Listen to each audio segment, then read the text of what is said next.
Carlos Nelson with the Kansas City Business Association. And tonight we have a new member, Mr. Kelvin Simmons. Kelvin, welcome to the show. Hey, my pleasure to be here with you, Carlos. Thank you so much for having me on. Hey, tell our audience a little bit about yourself and a little bit about your businesses, not plural community. Well, first and foremost, let me just say this. I'm a born and raised native of Kansas City, Missouri. Basically born and raised at 41st and Mungal.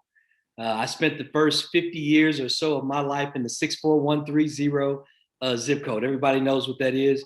You can trace me back to going to preschool at Carver, to kindergarten at Ladd, Martin Luther King, Mary Homer Weeks, and I'm a graduate of Passaic High School. So that ought to should tell everybody, you know, about where I come from and where I grew up. It's straight east side of Kansas City, where I'm proud to be an east side native and proud to have lived so many years of my life there, along with my parents. Between the two of us, we've probably spent more than 60 years in 64130. Now, since you went that route, I usually ask you to go from kindergarten, but you already knew the program. Talk about some of the influences that made an influence in your life, some of the mentors that helped you become who you are coming up. Well, you can't start talking about me unless you start talking about my parents. My parents were my biggest influencers, my mom and my dad. Because I was an adopted child, adopted by my paternal grandparents. I'm the cutoff king. My people nosy. They want to know their names. It was Inez and Thurman Simmons. Shout out from the baby boy. Yes. And so Inez and Thurman Simmons basically were my biggest influences. My dad, who worked at General Motors Leeds plant for 33 years at that plant. He was one of the first African-Americans that basically came along and influenced the beginning of the unions and Black people getting in the unions. He was one of the first cats to come along and do that with all the other African-Americans that were over at General Motors who couldn't get in the union. So, you know, it was segregated at one point in time. And so over a period of time, they were able to bust down those doors and do that. And those 33 years that he spent there basically gave me a foundation for my ability to go on to college, my ability to do a number of different things, the sacrifices that he and my mom made. She was simply a homemaker working for rich folks on the west side of town. And they were blue collar workers, just straight blue collar workers. And so those influences gave me the work ethic that allowed me to work harder than anybody else. Everybody knows if you're competing against me, you better, you know, work a whole lot harder than what you think, because I'm not going to go to bed until the job is done. And when I get up early in the morning, it's going to be earlier than you. All right. That's one of the fundamental keys to success. I think on another note, I think the younger generation, and when I say younger, 25 and under, they don't really get it, how hard you have to work to be successful. All right, so let's talk about your companies. Yeah. So a number of companies. First of all, I have a company which is the Nexus Group LLC. It is a government relations lobby shop. It's statewide. It is one of the top 10 lobby firms in all of the state of Missouri. My partner and I, he's over in St. Louis and I'm in Kansas City. We are a certified minority business company. And again, I said that we are one of the top 10 firms probably in the entire state of Missouri. When you look at our laundry list of clients that we actually work for, it'd be amazing that you find an African-American company that's certified that has a laundry list of companies like ours.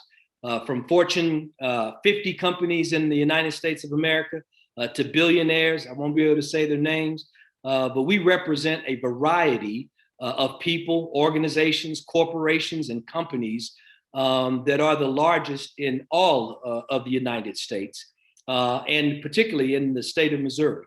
So that's company number one. We formed that company about 4 years ago after we left the Denton's law firm. The Denton's law firm, if you did not know, is the largest law firm in the world.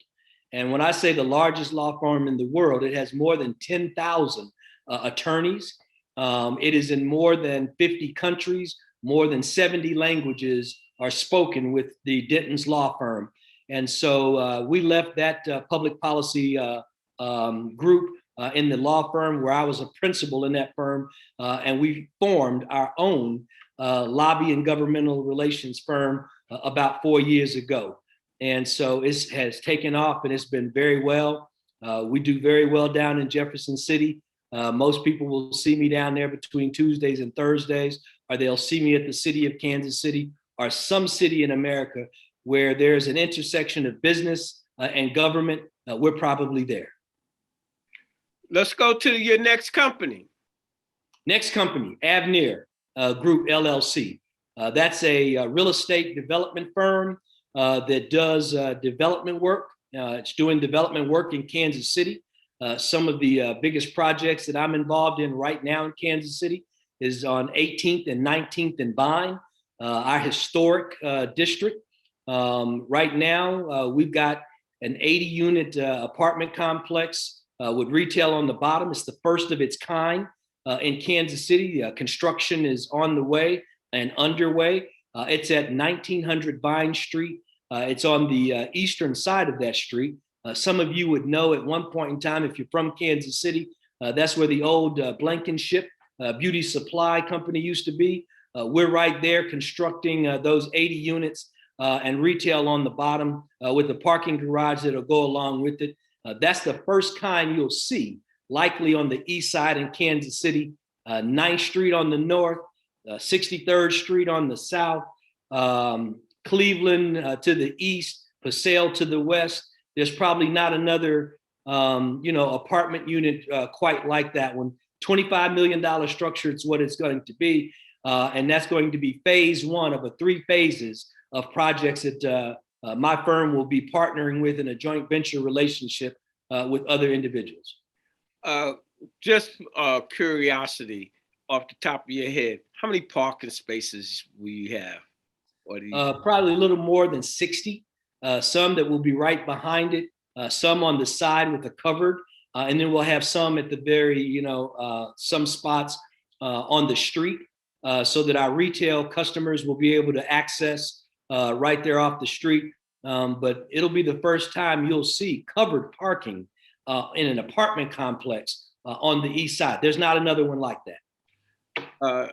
When is the completion date approximately?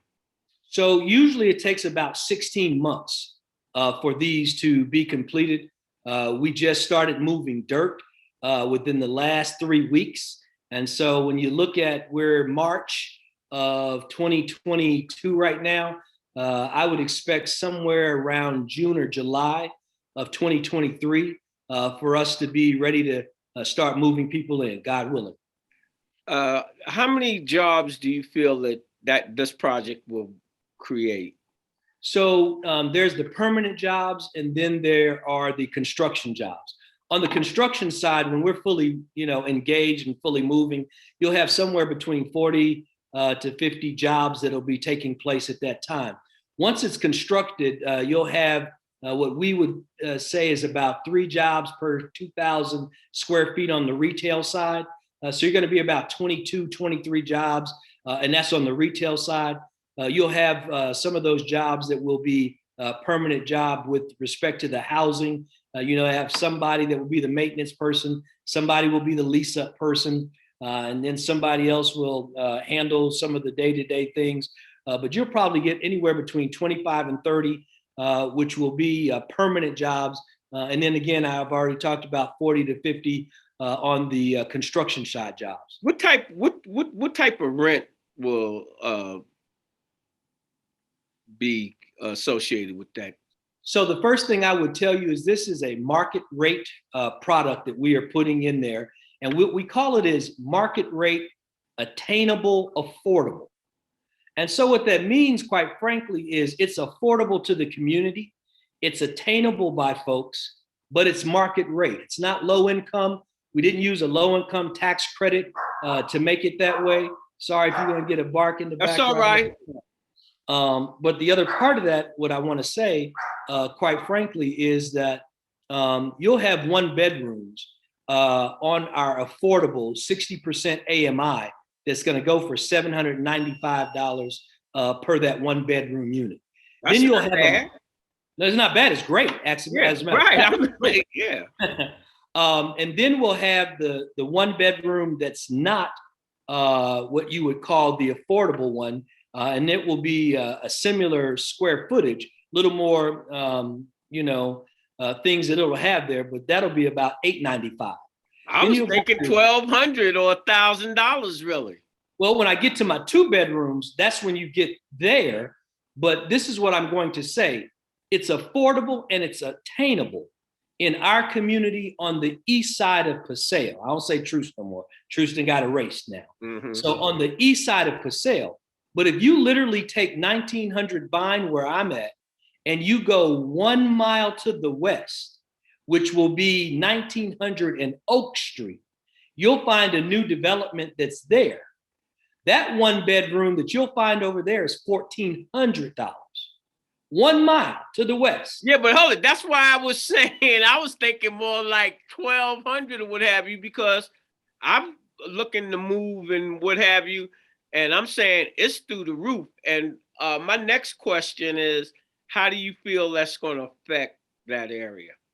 Well, the first thing is we have a number of what you would call low-income housing apartments or senior apartments. And when you get too many of those without a mixture of income, without a mixture of market rate, then you're really oversaturating that market with low income.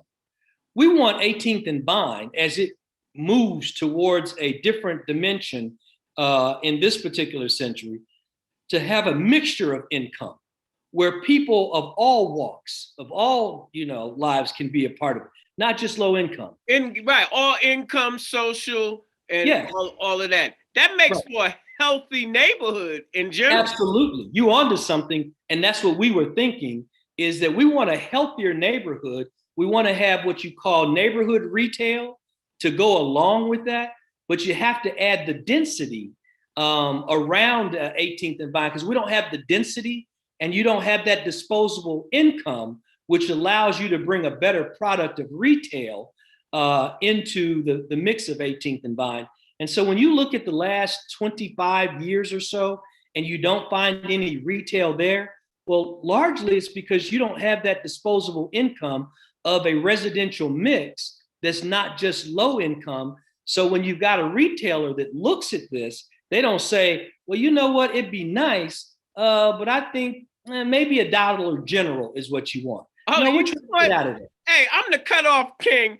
You took the words out my mouth. I was getting ready to say, oh, well, you don't want the dollar store. It's not like you don't want the dollar store people, but you've got to have the people that can go to Costco's, can go to other places, and the mixture. You got and that a lot of times our community, when you start talking about market rate, I'm just being real.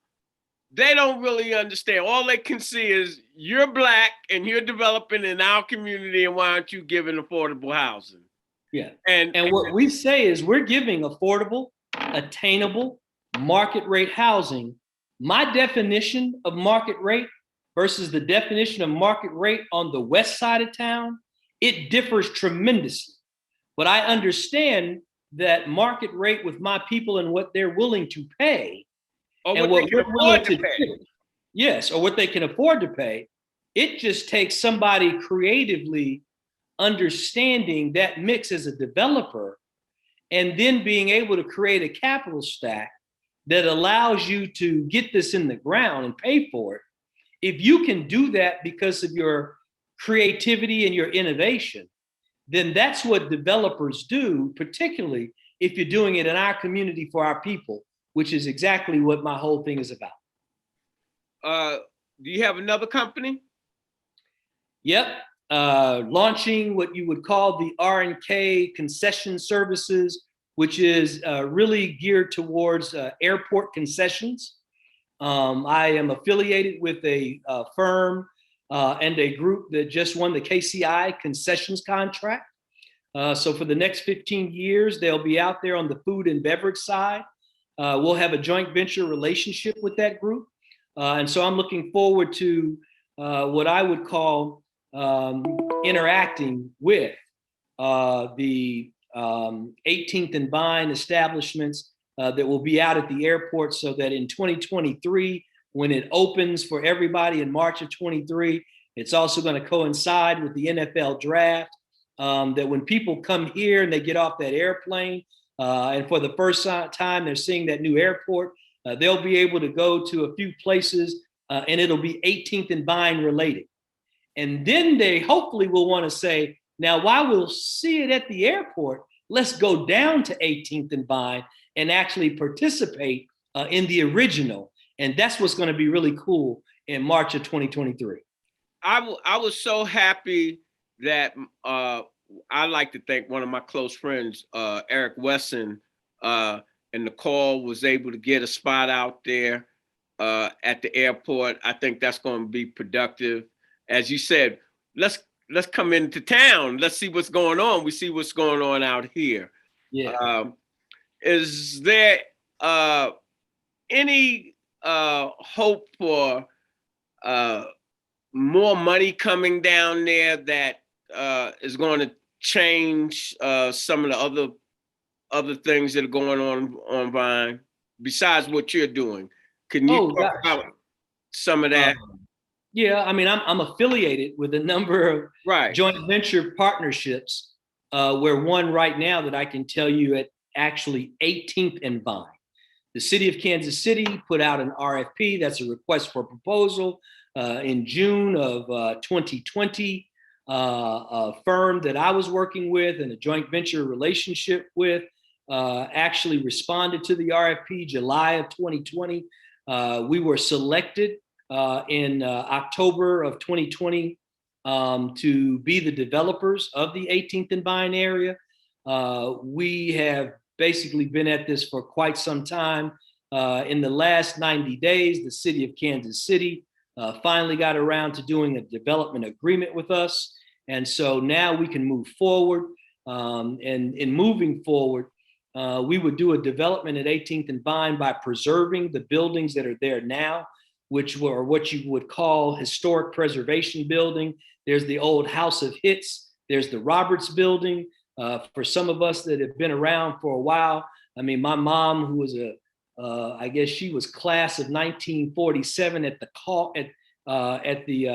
RT Coles, probably remembers going down there at one point in time. But we're going to preserve those buildings while we create other buildings around it to give 18th and Vine a feel that it needs once again to make something happen down there. So that's going to be taking place. We hope to be under construction as soon as possible. We're putting the financing together. We're working with the city of Kansas City. Today, it calls for probably anywhere between 55 and 80 new units of housing, probably over 30,000 square feet of commercial retail, a parking garage. And so that's what you're hopefully going to see, retail and commercial that'll be down there. And that's so that you get foot traffic and more density. And, you know, you have a better entertainment, but we've not moved beyond the thought that it's an entertainment and neighborhood, and not just an entertainment district. People want to say, oh, you know, it needs to be any. No, well, you know, we're not trying to be Bill Street. 18th and Vine is a community. It's a historic community, and it's a neighborhood, and it just so happens to have entertainment, and it happens to be historical. And, you know, we want to preserve that so that at the end of the day, we're not becoming something that we're not. We're distinct, we're authentic, and we are who we are. We don't want to be somebody else. You know what? I think, boy, you have a hell of a presentation, but I think that part that you just tapped into is something that's really different. And to have a developer like you that really understands. Yeah, we want the development, we want the glitz, but it's a neighborhood. I grew up in this community. I'm not just trying to come in and be the carpetbagger. I'm trying to do something that has a even keel where the commercial, the residential, and we come somewhere in the middle to have a great community that looks good, that's kept up. And I don't think you can do that unless you have that market rate piece in there to get the proper attention to whatever you're doing on a long-term basis. So Carlos, I mean, that's essential. And like you said, I'm not a carpetbagger because I've already explained and described where I come from and who I am. As they say, I'm Inez and Thurman's little boy. And so everybody knew, hey, Inez Thurman's little boy came off 41st and Mungo. At the same time, from an experience standpoint, I'm the only Black man in the United States, or the only Black man, I should say, in the state of Missouri, that's ever been the director of economic development for the state of Missouri. And when you say that for the state of Missouri, the state's, entire business plan was in my hands. And so when it comes to the incentives, subsidies, understanding development from a state perspective, I think I got that one on lock. The other thing that I think I'm going to say is I was the president and CEO of Swope Community Builders when the shops on Blue Parkway opened. So I know a little bit about how retail is developed and how successful when you look at that today. I'd like to say I'm a part of that, understanding that I stood on the shoulders of a person like, Chuck at that particular time, who was Jackson is who he's talking about. That's my main man, that Chuck Jackson. I stand on his shoulders. And then today, in the same place was Emmett Pearson, who has it today. He's doing a fine job. Emmett and I work together, but we stand on Chuck's shoulders. So when I say, shops on Blue Parkway, that was Chuck, that was Frank Ellis, that was, anybody that was a part of that. I was blessed to be there at the right time when we opened it and then continue to support it. And I absolutely love what it's doing today. But I bring that background into what we're talking about so that people don't think, well, man, we hear it's going to get gentrified. Man, we hear this, that, and the other. Ask me. And I'll tell you, just like I'm telling you right now, here are the plans. Here's what we're trying to do. And I've been working at this for quite some time. And so now we're breaking ground. Now we're starting to move. And all I need the community to do is, hey, come go with us. We're on a ride right now. And we know that at the end of this ride, we want something that's special. Now, let me just be honest real quick. 18th and Vine and all of the minds of Kansas Cityans, particularly those that have known 18th and Vine, love 18th and Vine, read about 18th and Vine, and some of us loved 18th and Vine to death. And the point that I'm trying to make is, in our minds, it's big. In our minds, it's huge. But it is a relatively small place. And so trying to develop at 18th and Vine and bring something so large of life to all of us is quite a monumental task. You can do the very best you can, but it still probably won't be good enough for most people. But let's go on this ride together. Let's enjoy it together, because we're really trying to do something special there. And I don't want the embarrassment that I call for the last 22, 23 years, when you stand on the western corner of 18th and Vine and you look towards your west and you look towards your south and nothing is there, hasn't been there. We've torn down more buildings than we've built. Guys, it's time to do something different, because we know if you do the same thing over and over again and expect a different result, people say that's insanity. I agree. I tell you this, I think in closing, I think that was really valuable if the people are listening. Over a quarter of a century, they've been trying to do something with Vine, and it really hasn't caught. And I wish you the best of luck myself, because that's a real game changer for the entire Black community, whether you're in the 3rd district or the 5th district. And then to add the cherry on top, if you pull this off, that's going to be major for the major Kansas City community, because they're going to feel more at ease coming down in that area. And that means dollars and cents, which is economics. And it's a win for everybody. Well, one of the things I said, Carlos, I love doing things that nobody has done. I love trying to construct things that nobody has thought to construct, because it's thought to be impossible. And so one of the things that we've already done there that has never been done is we put the first CID in place. That is a community improvement district. That's a special tax that goes on when people come and they buy something. There's a penny that's set aside. It goes into a pot whenever the cash register opens. And that pot, which is for that community improvement district, is for security, it's for parking. Some of you that go on Main Street, you see the little folks picking up things on Main Street. It's because they have a TIF and they have a CID. And so for the first time now, 18th and Vine has a community improvement district on 18th and 19th Street. And the resources and the retail that goes towards that, we're going to put that money in a pot. We'll be able to now have security, like I said, and a few other things. So we're already thinking about this from a forward perspective. We're already thinking about this, not today, but what happens 10 and 15 years from now. So that somebody says, hey, look, whatever Simmons did at that time, we're now standing on his shoulders, trying to move it to the next generation. And so that's really what we have to do. I didn't say that, hey, I used to be a city councilman in Kansas City, proudly representing the 5th district, was there when we cut the ribbon on 18th and Vine back in 1997, 1998. I was on the council. Then it was Mayor Emanuel Cleaver. And so I served on that council then. And so it's special to me to watch that red carpet that I watched in 97, 98 as a council member, and now to come back home and to develop at 18th and Vine.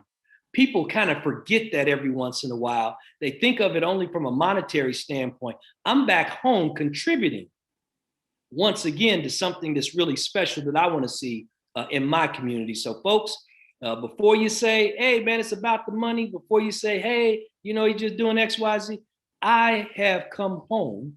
And, in the Bible, from a biblical perspective, some people talk about the prodigal son and how the prodigal son comes home.